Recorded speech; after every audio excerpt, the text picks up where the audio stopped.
Good morning, this is Dr. Fletcher with your Monday Motivation.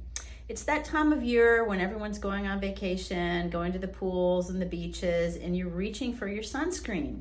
So I wanted to spend a little time today talking about sunscreen and educating you about healthy, safe products to put on your skin.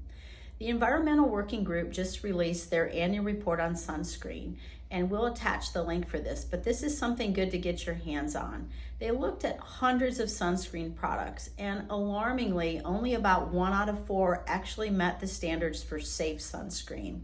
So what are we talking about here? So many sunscreens, as you know, with many other skincare products, contain a lot of harmful ingredients. The main one with sunscreens is something called oxybenzone, which is known as a hormone-inducing chemical that can get in our systems through the skin, stay in your system for up to 3 weeks, and has been associated with cancers, for one example.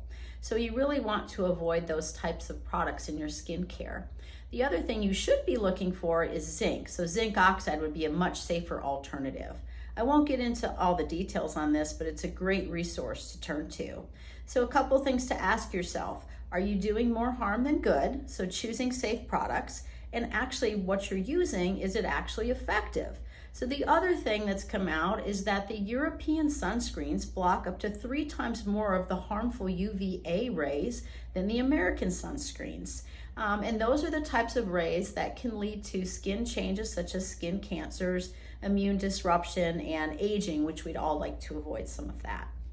So making smart choices in your skincare for your sunscreen.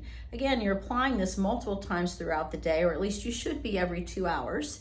It's unlike skincare like shampoo where you wash it off right away.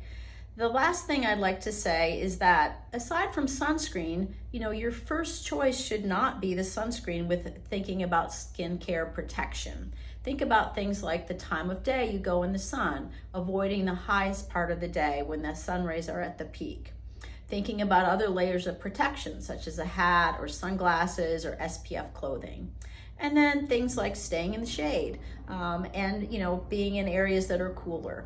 So we hope that you get out and get the wonderful benefits of sun for your vitamin D and your immune health. But please be smart and make safe sunscreen choices this summer. Have a great week.